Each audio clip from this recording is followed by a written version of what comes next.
Hey guys, it's TT and Kim O. And we are back with another episode of Trigger Warning. Back after the Thanksgiving holiday. Yeah, how was your break? Well, I want to say that I have on a hoodie because I ate too much food. Really? Because after you do all that cooking, like, first of all, I'm eating while I'm cooking. Did you cook?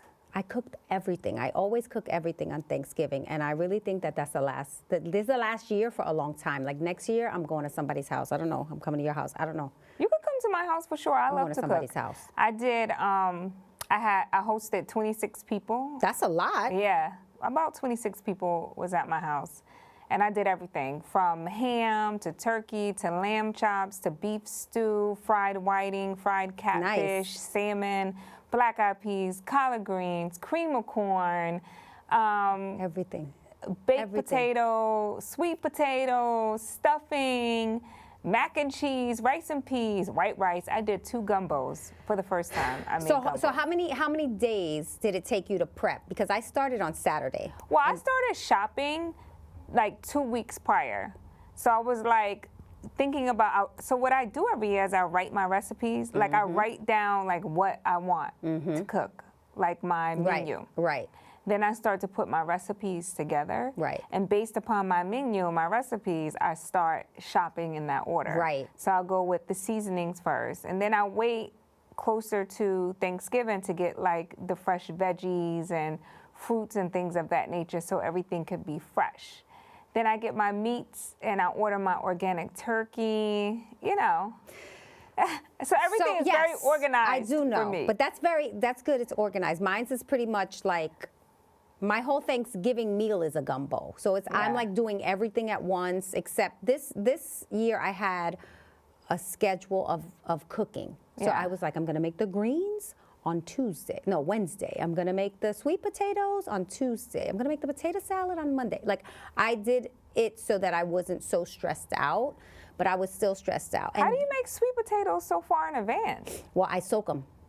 So I peel them, and then I peel them and I leave them in the fridge. I start them very early.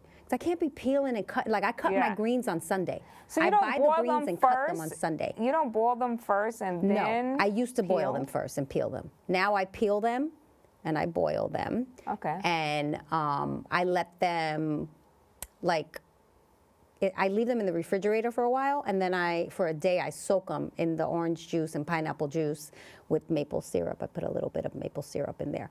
And I let them soak in the refrigerator before. I bake them the night before. But I do all the prep. But because I've learned that first of all, I don't have enough room in my oven. Yeah. So like this time, I woke up at 4 a.m. to bake the turkey. But I made my pernil. I know everybody has the pernil. I made that the day before. Like I cooked it so that I could pick it. So I do my turkey around 6 a.m. Thanksgiving. Yeah. So it's nice and hot by the time people come over. So I usually start dinner about 2:30, 2:45. Yeah.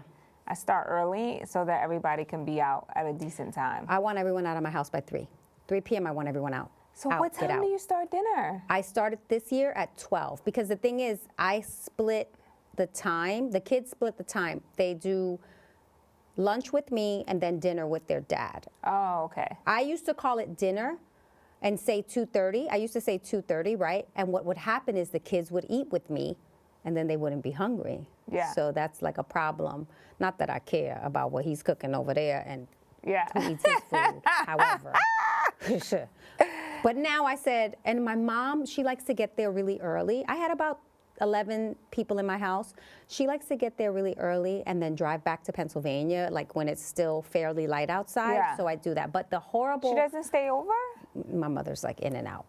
My Why? mother's like... She like likes a to be in tornado. her own bed and She's stuff like like a that. tornado. She'll come in the house, like I told her 12 o'clock this year, and she got to my house at 10. So I still wasn't ready. Yeah. I'm like, I told you 12. But here was the horror story that I have from Thanksgiving. What's that? So my mom went and picked up my aunt, who lives in a nursing home in Queens, and brought her. And she fell in my house and broke her hip. So that's what I was dealing with on Thanksgiving. So you she had to had go the to surgery. the emergency room? They took her to the hospital, but she fell when they were leaving. Oh. So it was like she ate and then she fell. So I at least guess she I got have to one eat. little story to tell. So my son, on the eve of Thanksgiving, he had a basketball game earlier that day. Then he was complaining about chest pains, like really bad chest pains. Like, oh my God, I can't breathe. I have these really bad chest pains. So I was like, all right, then I'm gonna take you to the emergency room because it's like, I don't wanna play with chest pains. I'm like, what are you feeling? He's like, it's just like this burning sensation. It's like in my chest, really bad pains. Took him to the hospital. We were there until 3 a.m. because the boy had acid reflux. So all he really needed was some Pepto-Bismol? Yes. That's funny. They gave him some Pepcid and Mylanta. And Better safe than sorry. better safe than sorry. But it was like, because of what he was complaining about, Right, you they were had to worried. run all of these tests. So they had to do like blood work, and then they had to redo the blood work. Then they had to do a chest x-ray. Then they had to do an EKG. Then they had to do a heart echo. So they had to run all of these tests. And he just needed some Pepto-Bismol. And all he needed was some Better safe than sorry. That's a better story than like if and by something had happened. by the end, because when they came in here, they're like, oh, we think that this is really acid reflux. And let me just paraphrase this with, my son puts hot sauce on everything since he was a kid. Oh, okay. He only eats pasta marinara, Not pasta with hot sauce. Not pasta with and hot sauce. marinara. Then he eats Indian food. He loves spicy Indian food. Like, I don't know what kid loves all these spices. Wow. So earlier that day in school, I pack his lunch every day. Right. I made him some salmon. You still pack your son's lunch Yes, every day? I do.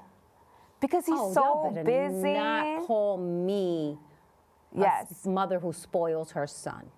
I don't even fill his lunch account. Sometimes he texts me, he's like, Mom, can you fill my lunch account? I'm like, oh, oops, sorry. I did No, not let you order. I cook him breakfast and I pack his lunch every day. And I may let him buy once a week.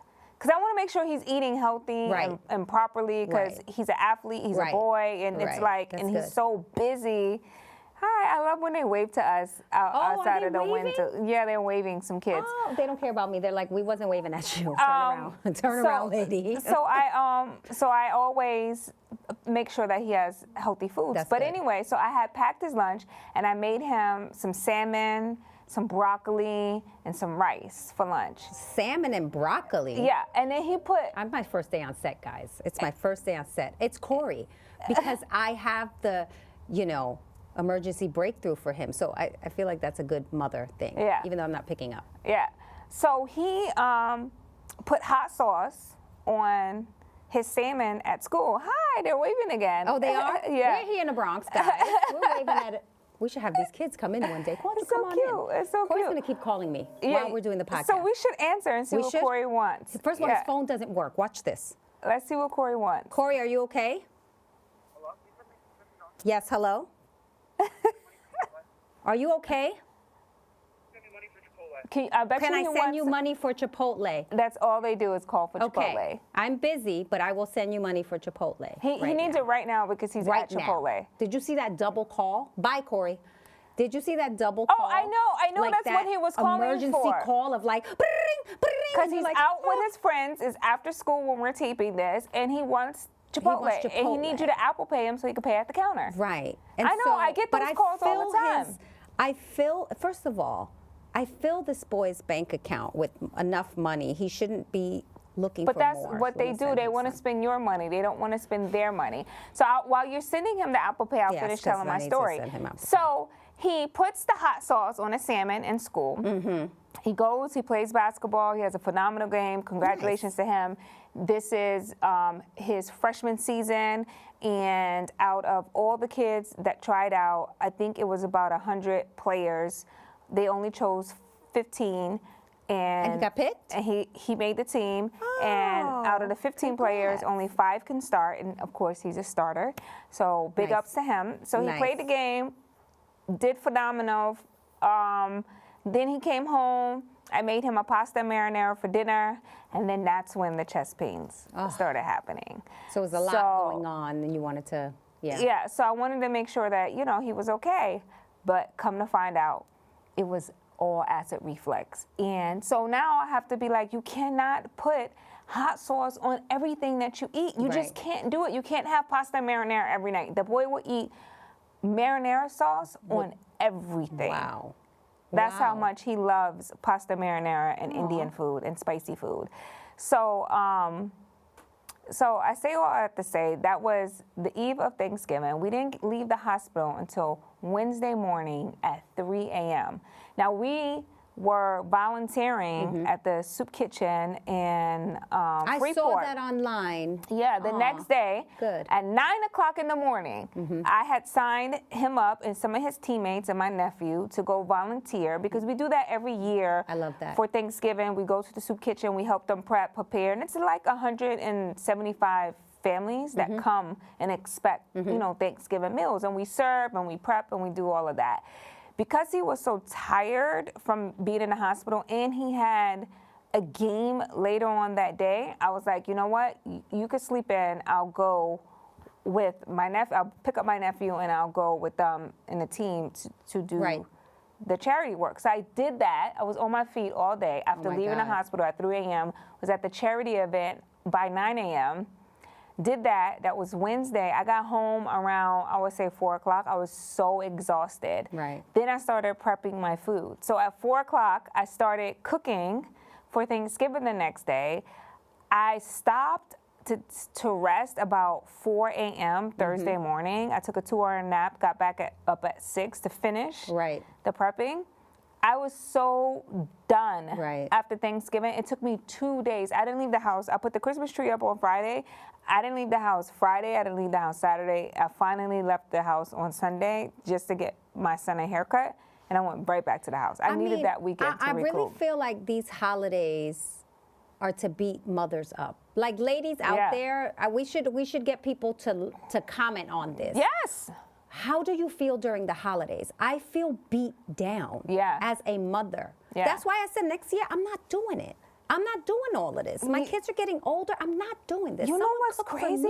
I posted something the other day on my social that says, how do they expect moms to work a 9 to 5, drop their kids off by 8, pick them up by 3, and this cook is what dinner, I'm saying. I don't pick even up work practice. a 9 to 5. Yeah. I don't work a 9 to 5. I mean, I work all day long, 24/7, but I don't have to report into someone's job. And if you have to do that and then get Thanksgiving ready, take care of your kids, I don't understand. Like this whole system is designed to stress the hell mothers out. up. To stress the mothers out. Do y'all feel like that too? Do you guys really feel beat down as a mother? Comment. And then comment in our comment section. Yes. How do you feel? Comment in our comment section. Especially if you have multiple kids. I mean, even if you have just one kid, but like, and then I come here today and I have to wear baggy clothes for the next 2 weeks because I ate so much. I just kept eating. And then because I worked so hard for Thanksgiving. See, I'm the I didn't want to opposite. throw it out. I was like, I'm going to eat it and someone's going to eat this damn food. Oh, no, I give everything away. So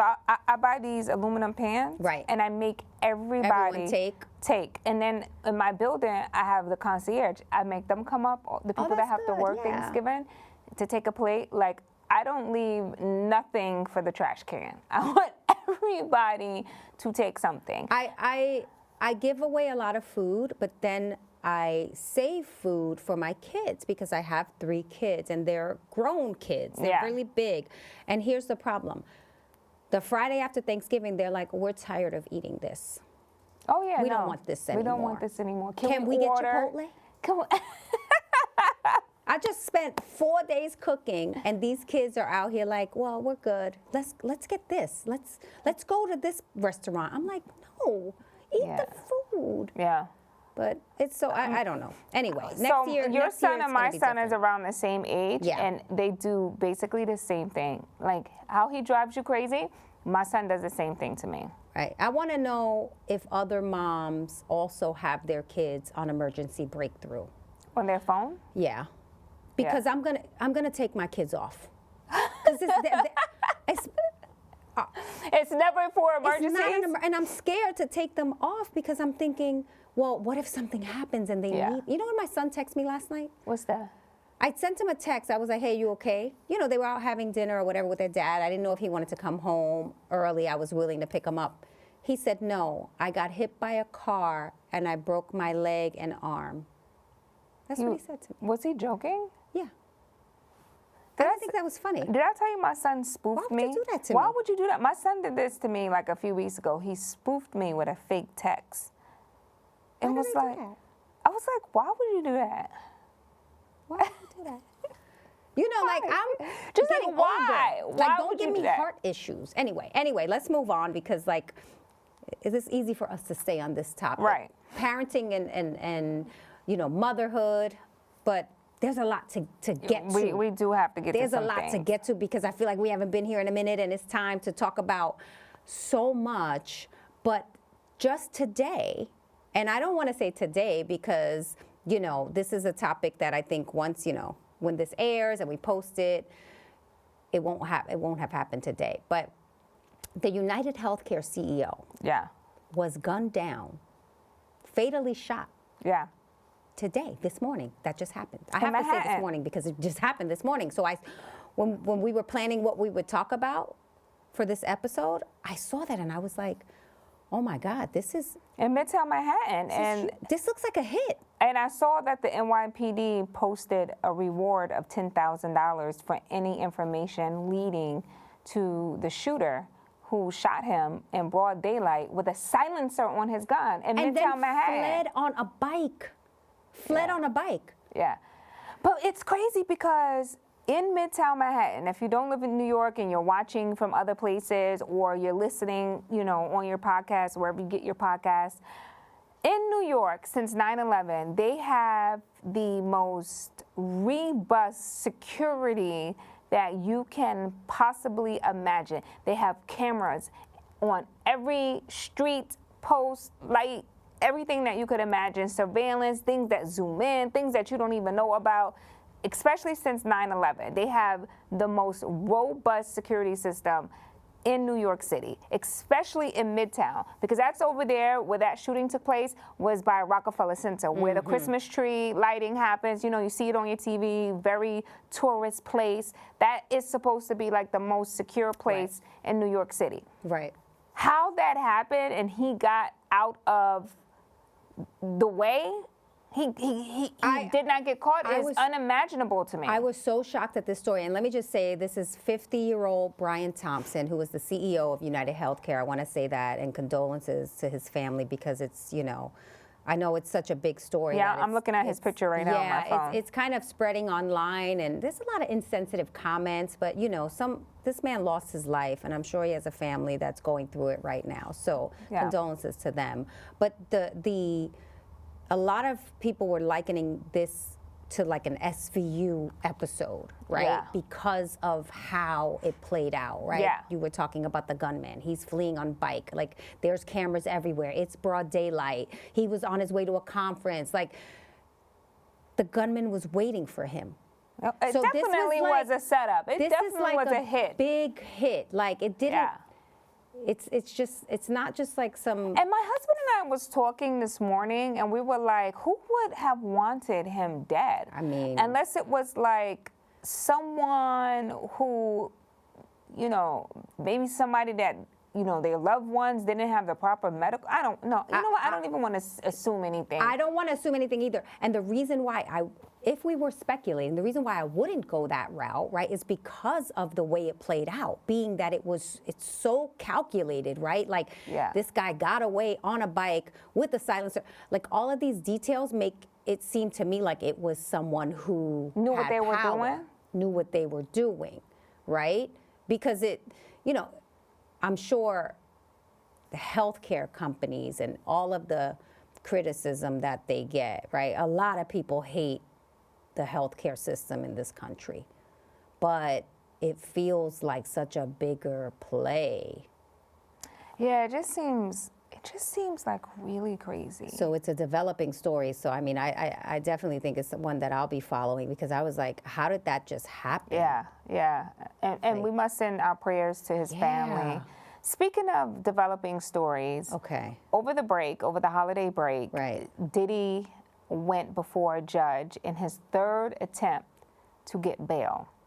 And they proposed more restrictions to the judge. Yep. And he still denied him bail. Now, this is a second judge. Yes, this is a different judge. His bail case, Yep. because the first judge recused himself. Yep. And the district attorney who brought the charges against him has Has stepped also down. Yep. stepped down. So this is like a whole new set of people.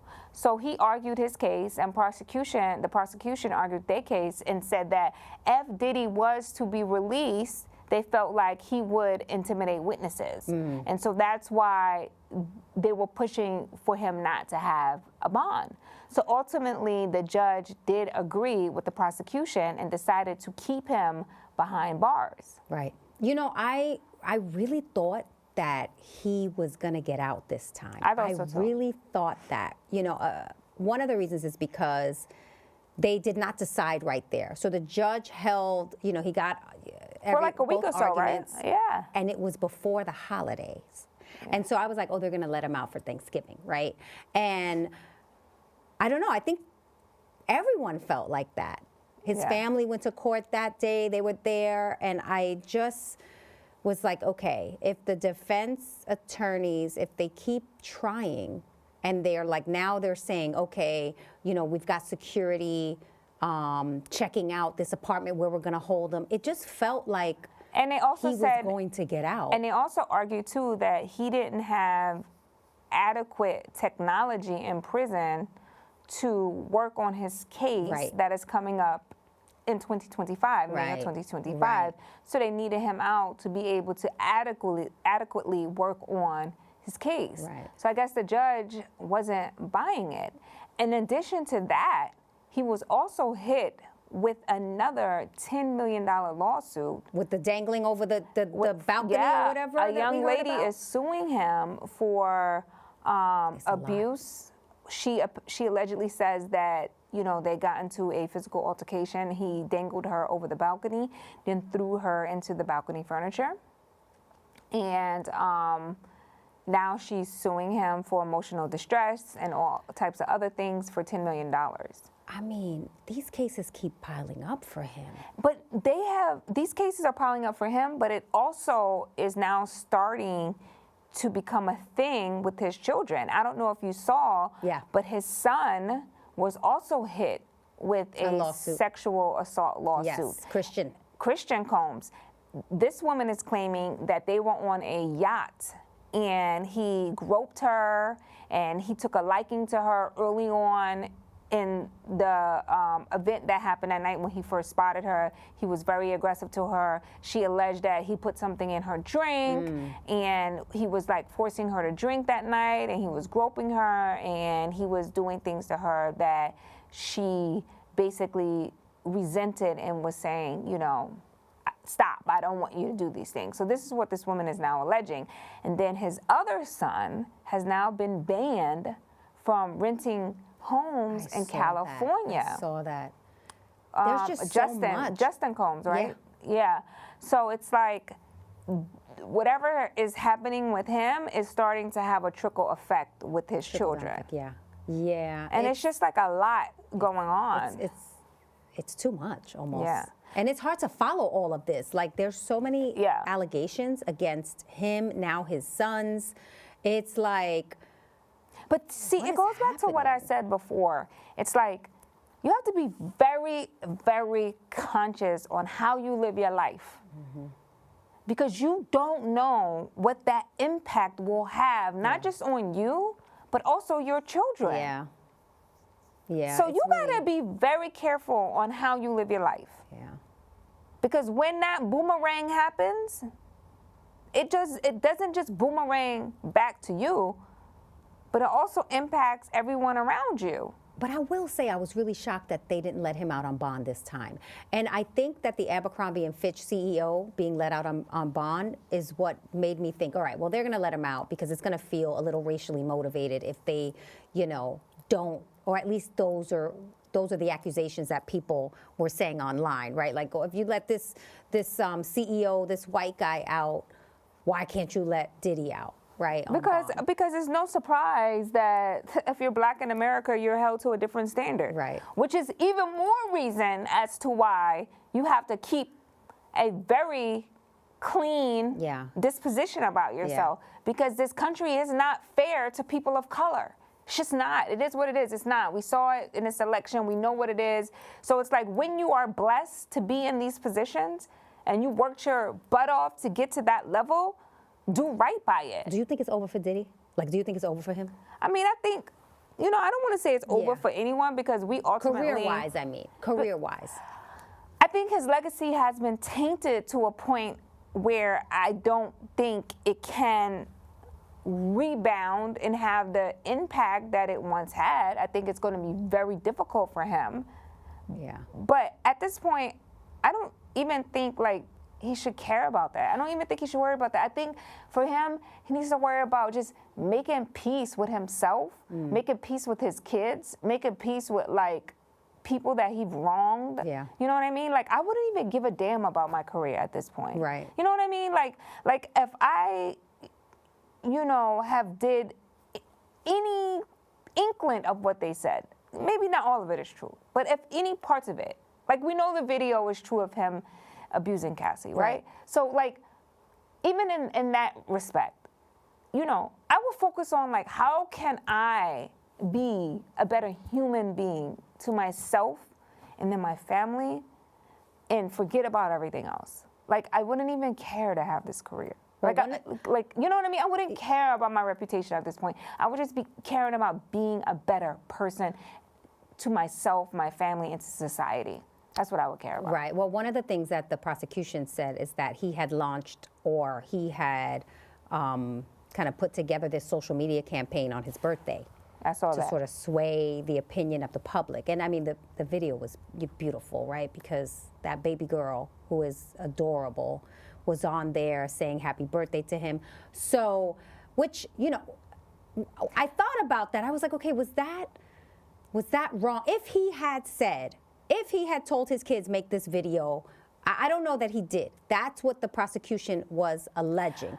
But would that have been so wrong with the media painting on the other side certain things? No, that wouldn't have been wrong, because the prosecution is doing the exact same thing. That's what I'm thinking. Yeah. So I'm like, they're painting him out to be a horrible person. It was just a happy birthday video. So and it's not wrong of him. No, I didn't because think they're so doing the either. same. They're doing the same tactics. Not the birthday video. They're doing the same tactics. Listen, it's the same thing that happened in the Young Thug trial, right?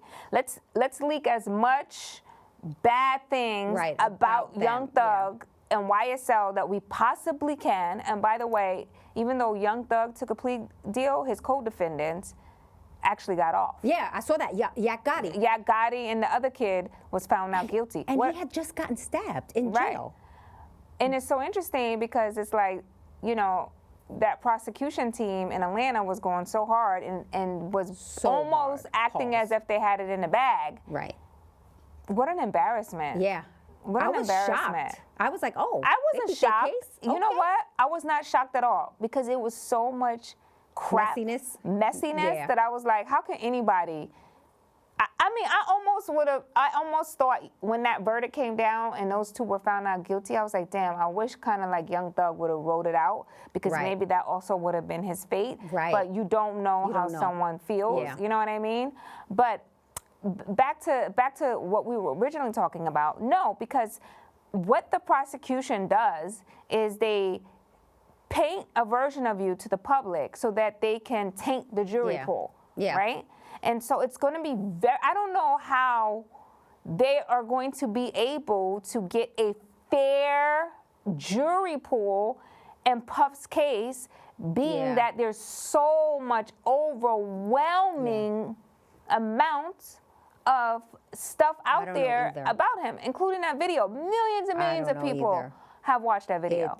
I don't know either. And so that's a strategy, right? Let's taint the pool as much as possible. So I do not fault Puff for trying to take a little bit control of his narrative, to try to put some more positive things out there about him. I'm sure, there is some good in him. Yeah. You know what I mean? Despite the awful things, I'm sure there is some good in him. He just has to work on, in my opinion, work on himself. It's therapy, right? Yeah. It's It's a crazy case to watch. I mean, It is. speaking of cases and tainting the jury pool, I wanted to bring up the O.J. Simpson news that hit TMZ recently. Oh.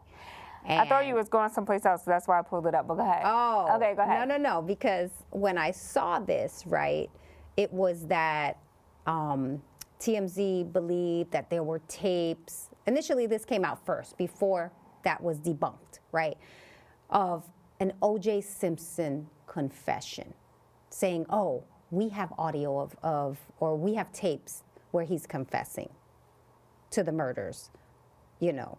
TMZ reported that? They did. And I was like, oh, wow. But then on the other hand, I thought, well, dang, what they gonna do, put a jail cell around his grave? I was like, well, What's the point of that? They just trying to make money. That O.J. Simpson thing, him being found not guilty, and I hate to make this like racial, right? But I feel like that's a case where white people just really are never gonna let go. Now, I will say, if this man did that, I understand why it would, you know, kind of burn in people's soul that he got off. Yeah. But criminals get off all the time. You know what I'm saying? But so you this have was to- such a high-profile But case. it was. But you also have to understand, during that time that OJ Yeah. was found not guilty, the police officers who were caught on video beating Rodney King. Right, it was around the same time. Right, beat Rodney King to almost death. Right. When he was in a wheelchair. Like, I mean, he looked like that episode of Martin where he had all the lumps and stuff all over him. Like, they beat him so bad. Yeah, it was horrible. It was horrible. And those police officers got off. They were found not guilty, remember. even though they were on videotape. So the LA riots were happening, and so you got to put it all in context. Yeah. You know, why there was this kind of undertone of racial, you know, of race playing into that case Yes. because of everything that was happening in LA Yeah, during well, it the was, time. and it was all about race, right? Like I've watched the documentaries, and you know, and it's really good to kind of like dive into that case and see how things played out. And I've listened to podcasts on the O.J. Simpson trial, but in 2024, to see that news, it was like shocking news. We may have a confession from But do they OJ. have it? I'm Do they like, have it, what or was are y'all it- going to do if you have it? Like you just But want to do- prove a point. but Like, do they have it? see? Or no, they debunked no. it? So then I saw that the audio was of the guy. What was he, the security guard or something? It was his audio. And now I will say this as well. In this day and age of AI, how do we know if that's true and it's real? You can just look. You see how Kendrick and That Drake, part. that whole beef and everything, and the use of AI and the Drake record with Tupac, and it could have been AI. So I thought it was weird that the headline was so like OJ confession. But I was like, stop, y'all, That's stop. clickbait. You know that's clickbait. Yeah, but can- TMZ. Yeah, TMZ is definitely clickbait. But can we talk about Drake? Can we just jump right into this Oh, we're Drake gonna just and jump right into that. You're like, I Kendrick don't know how thing? much time we got. We gotta talk about Drake. First of all, because remember when I said to you on this podcast, the internet will never make me not like Drake. Remember I The said internet that? made you not like Drake? No, Drake made me not like Drake. Ooh. Drake made me Because not of like the Drake. lawsuit? Because of the lawsuit. You feel like he's being a sore loser? So remember when Mos Def put that video out that said, when the question was asked, is Drake hip hop or something like that? I do. I remember when that was going viral, and I would argue with people at the radio station. Like, what do you mean Drake isn't hip hop? Drake isn't culture? What do you mean? Like, blah, blah, blah, blah. With this lawsuit that Drake filed with UMG, claiming that bots were paid for Spotify Right. and radio was paid to boost Right. and make the song popular, with that lawsuit, that made me realize that Drake does not understand culture. And I may have been wrong about Drake all these years. Because Not Like Us was such a cultural hit. Yeah. and was a soundtrack to a whole coast. You cannot buy those. You cannot inflate that. You cannot buy that. And for me, it was like a light bulb went off in my head that said, oh, perhaps he does not understand culture. Well, he's from Canada. But this is coming from the biggest Drake fan. You love And Drake? I've said on this podcast time and time again, when he lost the battle, which I agreed he Right. did lose, Right. I said, but the internet will still not make me Not like Drake. I'm still going to his concert. I'm still listening to his music. But that lawsuit is super corny. And the same tricks that UMG, you're claiming Right. UMG did, is the same tricks that they did for you. Well, that's Oh, and let me go on to say, okay. She's pissed at Drake, y'all. if you're She's really talking pissed about defamation of character, and because they could have not let the song go Right. out, well, they couldn't have let your song go out. You talked about that man being a woman beater. Yeah, he said a You lot. talked about that man's child not being his, but being his man's child. You didn't see Whitney going out there filing lawsuits against you. You're the biggest pop star in the world, worth $1 billion. And if anybody had a lawsuit, it's her, because you threw her right into the fire. Just like Jay-Z threw Nas's baby mama in the fire when he talked about condoms being left on the baby seat when they were in the rap beef. Yeah, it was foul. Everything comes out when you're in a rap beef. That's why you have to be prepared. Yeah. When Nicki Minaj and Remy had their rap beef, Remy took it all the way there with her brother and all of this stuff. Right. So it's like, if you're not prepared to battle, do not get in the ring. And I've always said on this podcast, I respected Drake for knuckling up and putting the gloves on, because I didn't even think he had it in him to do that. So I respected him for getting in the Right. ring, but now I'm like, yo, you're corny for that. He really, I could see he really pissed you off with this He lawsuit.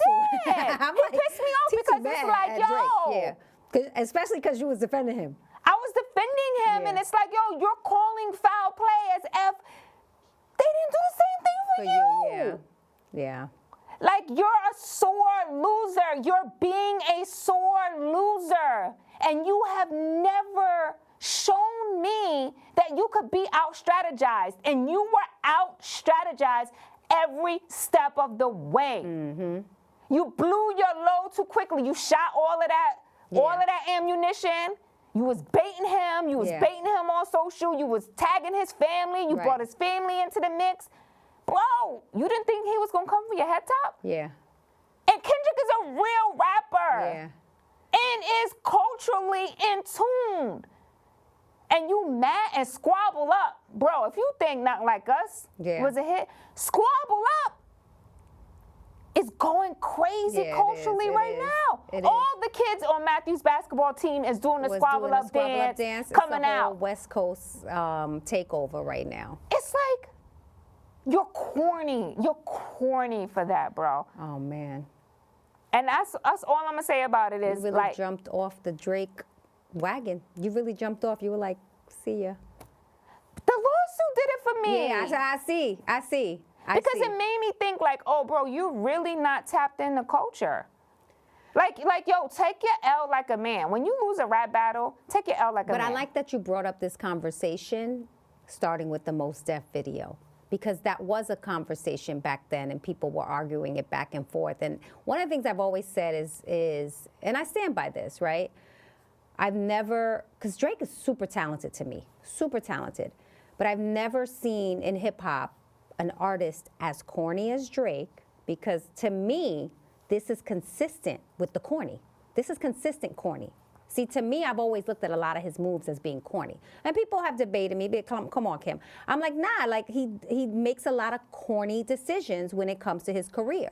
So when I saw the lawsuit, I said, oh, this is corny consistency because this is what he's been doing. Now, I will say this about the lawsuit. If he had not lost the battle, if this wasn't a sore loser move, I would have respected the lawsuit more because the allegations in the lawsuit are something that need to be brought to light, right? And I think that we all have heard about the bots and, you know, how just having a lot of money and control and the machine behind an artist can really push an artist with the power that it has to put money behind bots and things like that and these farms that they have where they're like boosting the streams.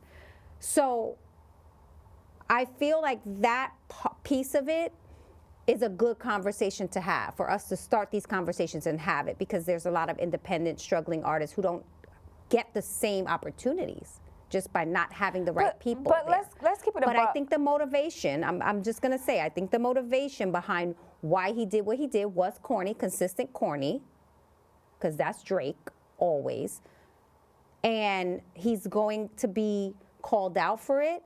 And I also think that he's going to lose, I mean, he is losing a lot of respect, but it hasn't affected his bottom line yet. And I feel like it will eventually. But right now, they're saying Drake's streams are still up, like that it hasn't affected his music. So I believe that it will, and I think that his longevity will be affected by this, but I'm not seeing that But you yet. have to ask what is important to Drake. And what I'm seeing now with Drake and what I'm seeing now with this battle is he wants to be respected as an MC. Of course. And no money can buy that. Not at all. And I really think that he entered into this battle with Kendrick thinking He would get respect, more that respect. he would get that I'm a rapper MC. Because let me tell you one thing about this culture. Everyone wants the crown. Yeah. Everyone who's a rapper wants to be respected as a true MC. Drake has never had that respect. Everybody always debates his albums. Does he have a Nas Illmatic? Mm-hmm. Does he have a J Reasonable Doubt? Does he have a Biggie? Everybody debates whether or not Drake has ever made a classic hip hop album. And I think that's more important to him than his bottom dollar, is to have that respect. And when he lost that battle, it took that from him. Because he is never going to be talked about as the greatest of all time MC. Well, I don't think Drake was ever going for that spot. Like, I will say this because I think so. He's I an think he emo was. rapper, right? So like, I don't think he sees himself as that, Kim. he's an emo rapper. I don't think he sees himself like that. I think he sees himself as like, I'm the greatest. I'm the chart topper. I'm the biggest MC. He's never really had that sort of MC moment to me. Right now, I think he's great. Like I said, I think he's talented. I think even lyrically, like, and songwriting, all of that. But obviously there's an argument about, oh, he has ghostwriters. But still, as an artist, I feel like the talent is there. But not in the way where we would ever put Drake up against a Jay or a Nas or the But I think he wants that. But you can't. I think he wants that respect. Because like Kendrick, you can put Kendrick But in that's my in point. the same sentence as but Jay, Nas. You know, like, but you're proving my point, Kim. Yeah, that's like, why he went. I don't think he thought that. Kim, You think he thought he was in that lane? That's why he jumped into that ring, because he thought that was gonna he put could himself in that lane? stand toe to toe with Kendrick in that battle and be amongst the greatest MCs. And he got washed. He did get washed. I never thought he was in the greatest MCs. Greatest artists. Now listen, he had that category. some great punchlines. He was good. He's good. He was good.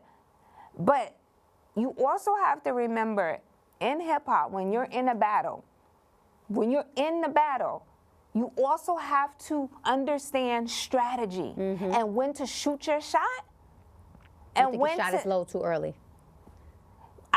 I don't think he was prepared for those missiles that Kendrick had. Nah, he wasn't.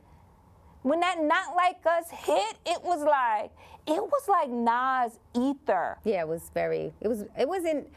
a cultural movement. Nas Ether, when that record hit in the clubs, it was like, oh. I remember I was there, but you know what I find interesting? 20 years later, 21, 2 years later, they don't play Ether anymore. You have to sneak Ether. Happy birthday to Jay-Z, it's his birthday today. You have to sneak Ether. You cannot play Ether anymore. You will not hear a radio station play Ether. I don't know, because we play it. Y'all play Ether? We play it.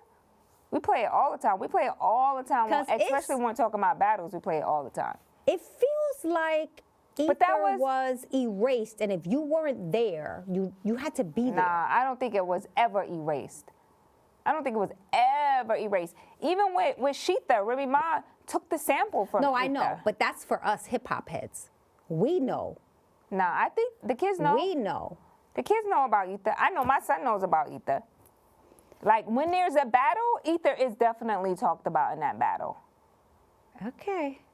I feel like there was something done, because Ether was such a big moment. It was such a crowning moment of like, I won this. But that's what Kendrick Lamar, that's what Kendrick's Not Like Us was. It was Kendrick's moment of like, here you go. Crown, put it on your head. You won that. You won that battle. You can't deny he didn't win that battle. And I said on this podcast before, just because Kendrick won doesn't mean I'm not going to like Drake. Right. I've said that. Right. I've said that. Because, I really felt like, nah, he still got bobs. He's still a good artist. But now I'm like, yo, you're a sore loser. You're corny. You got outbeat. You got out-strategized. And now you're crying. And the same tricks that you're crying about were the same tricks that were being done on you. You're the biggest artist on UMG. You don't think they're going to protect their asset? Of course. So, and listen, this is just me playing devil's advocate. But what he should have done is he should have just went in the booth, Kim, and just put out a massive bop.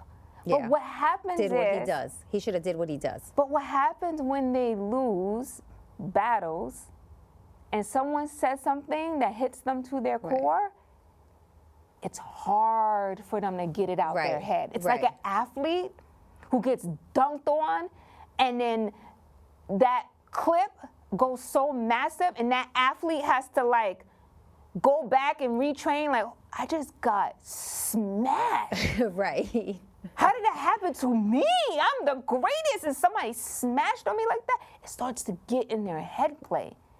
So when they're in the studio, because I've been around this type of battles, I've been in the trenches of this. I know when that shot hits them in that chest, and they know whatever that person said hit them like that, you start to see them spiral. Right.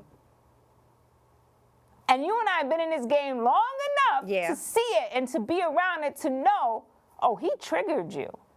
Yeah, I mean, he's clearly affected by it. And then you see, oh, he's at the Super Bowl. You see Wayne saying this, and you see his GNX album drop. It's #1 on Billboard. Oh, I think GNX is crazy, by the way. I love it. It's amazing. Devil's advocate here. What about the accusation in the rap? And I've talked about this a lot. I want to know what you think. That Kendrick made the pedophile statement. So now this is what I think Drake or his lawyers or they're getting at in terms of defamation, right? Because is it like I definitely feel like it's a battle, go for it. It's whatever. You gotta, whatever gets said, even if it's foul, right? I hate when they drag the women in it. I hate that. But it's a battle, it's gonna happen. But your the pedophile But thing. your man's who is in your crew who Kendrick's referring to, has paperwork on him. That's in the paperwork. So it is up for battle. Right. But you calling this man Right. a woman beater. Yeah, he did. He You're did. calling him a woman beater. You're saying that this man's child, Right. whom he goes home to every night, is not his real So you father. think as everything is like, it is what it is. It's a battle. Say what you want to say. Because you, Call me a yes, pedophile. because it That's- can't be okay for you, And then not okay and for then him. not okay for him. Right. Like you said some crazy things about him, and Yeah, his he's just kids being a got to sore grow loser. up, He's and just that's being a sore loser. right. He's just being a sore loser. And It's his fine. and his kids It's- have got to grow up and listen to like, yo, pops, you're not really my dad. Like, what's that about? Like, you know what I'm saying? Like, That's crazy. Mom, did you really Imagine cheat that with Dave E? conversation. Did you really cheat with Dave Free? Right. That's horrible. That's So, like, horrible. why is it okay for you to say Right. crazy things about him, but it's not okay for him to say crazy things Right. about you? This a Drake and battle. Kendrick thing has had so much life in hip hop. It's like really, but it really What? 'Cause has everything brought in out a hip-hop- lot of issues. Because everything in hip hop freaking sucks. The music is terrible right Yeah. now. It's freaking terrible. It needs Even a though, whole no, reset. let me say this. I love Corday. It's my new thing. Corday is dope. No, his album, to me, I love it. I'm like, but I'm not hearing about it. People aren't talking about it. And I'm like, is this album just for me? It reminds me of College Dropout. Yeah, this album I was made like for me. I like Corday, but I will say some records are hit or miss for me. But I like him. But some records are hit or miss for me. I think that's natural. But I think for him to have dropped an album, and I don't know. In my opinion, I think it's very good as a hip hop album. But I'm like, where's the coverage? Because we want to talk about Drake and Kendrick. That's what I'm saying. That's my point. My point is that it's good, but it's getting outshined by this whole Kendrick. And listen, obviously Kendrick's album dropped on the same day, so GNX is dope. GNX is So, a it's- phenomenal album. Listen, But there's other good hip hop out there. But So Kendrick- I do but- feel like but the there media is- is kind of writing. there is His some hip hop coattail. out there, but not as good as Kendrick. Well, Kendrick's, to me, Kendrick's been But light what years I'm ahead saying, of like, most of these but what new artists I know, since he came out. But like, there should be a lesson learned here. Is like, go back to the basics and just go create. Get off the internet with all the shenanigans. Go in the studio, lock yourself in. It got to a point where it's quantity over quality, and Kendrick is showing you that quality over quantity I is love that, what's though. sustainable.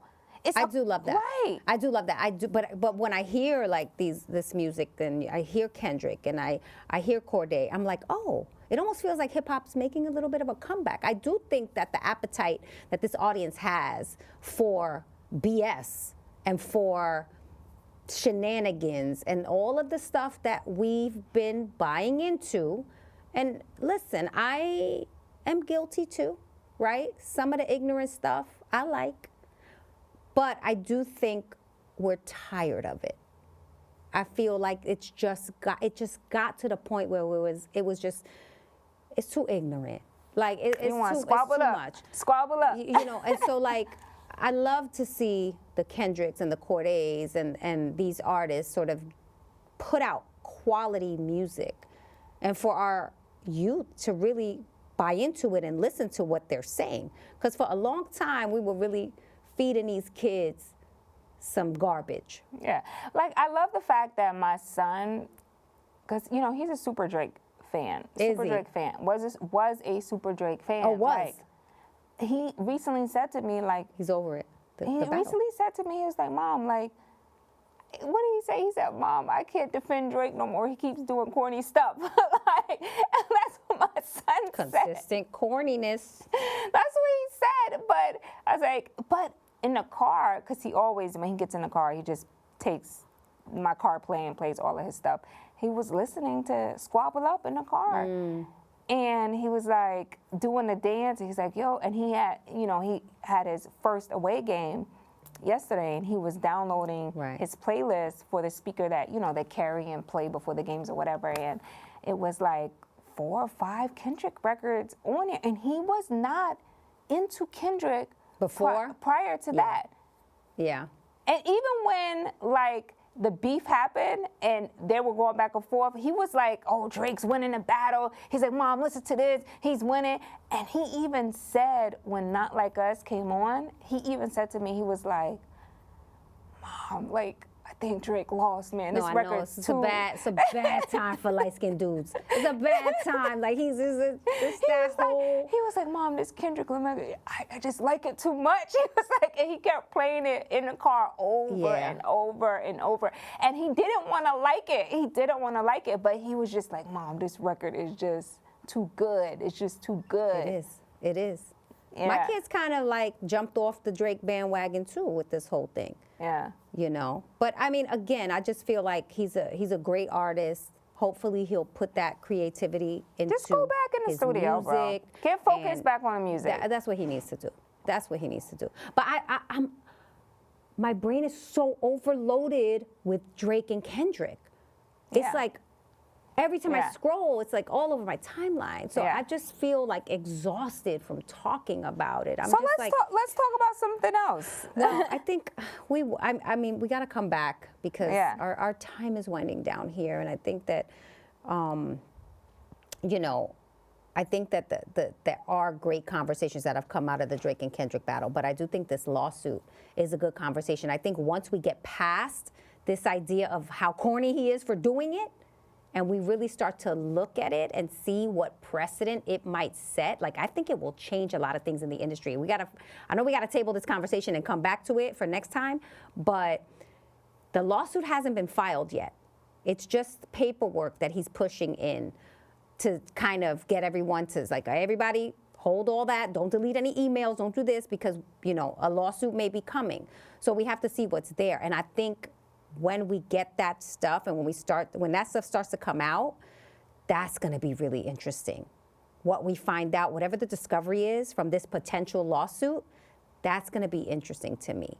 So I do, regardless of the fact that I think he's a sore loser and his motivation for filing it or about to file it is just out of losing the beef, there's a lot to be said about what he is saying in this lawsuit or what his attorneys are saying.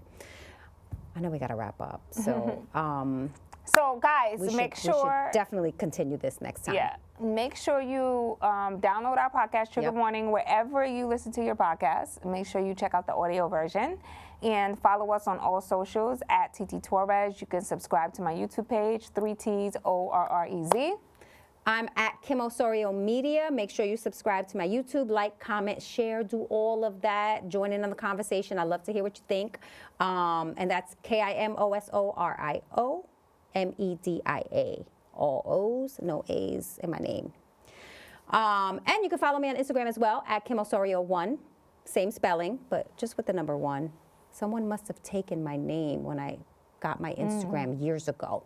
So it has to be Kim Osorio1. Yeah. But anyway, it was great having this conversation with you. I feel like... is this my last episode till January? I think so, right? Maybe. Yeah.